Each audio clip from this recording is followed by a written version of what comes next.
Hey folks, this is the following video about the mulch league I played this morning. Already posted 4 color control matchup on that Teferi trying to be the hero but failing. So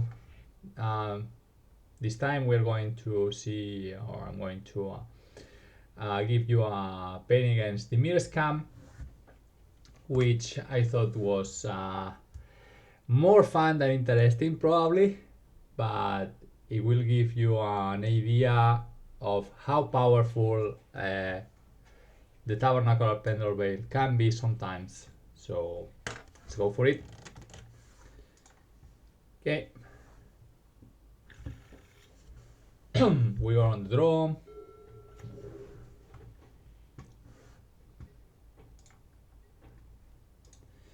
So this hand was pretty slow, but drawing the mana bond was the nuts. Unfortunately, it's gonna get dazed.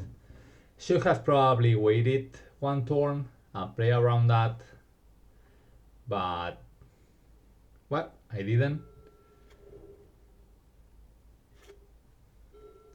So the hope was that we weren't facing a comboist deck, but Death was a good indicative that we were facing a tempoist deck. Could be Doomsday. I've seen some Doomsday players going with Death.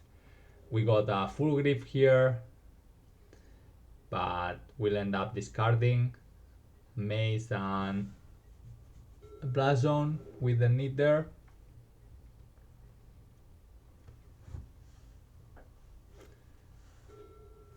So I was looking especially for a second green source. This way we could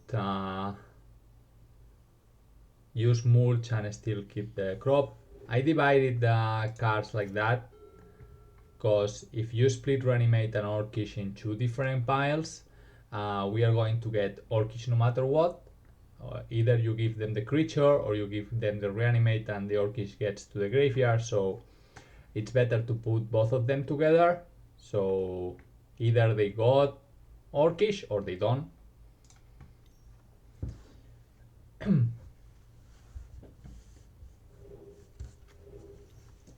Unfortunately, they got another Reanimate, so they ended up with Bone Masters anyway. Here we kept our green swords open, especially for this, so to play around the Wasteland.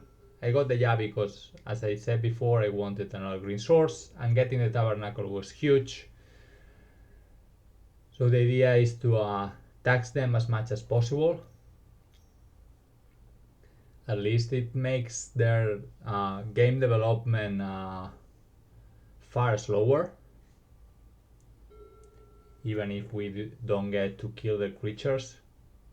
It's mana they are not able to use, so good stuff.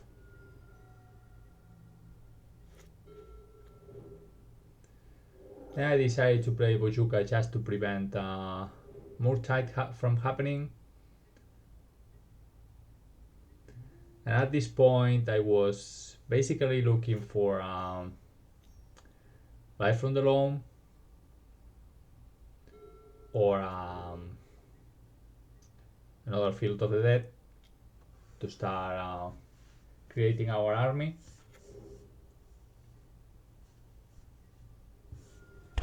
Oh, sorry, the micro was far away, I didn't realize.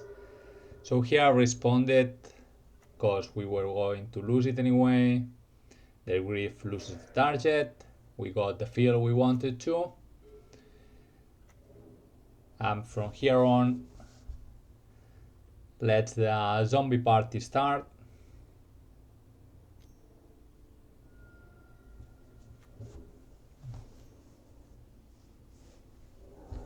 They bounce the zombie. Not that it's gonna matter, to be honest. They are pressuring very little with just 1 damage per turn, so no worries here. decided to copy the field so we can create 2 zombies per turn.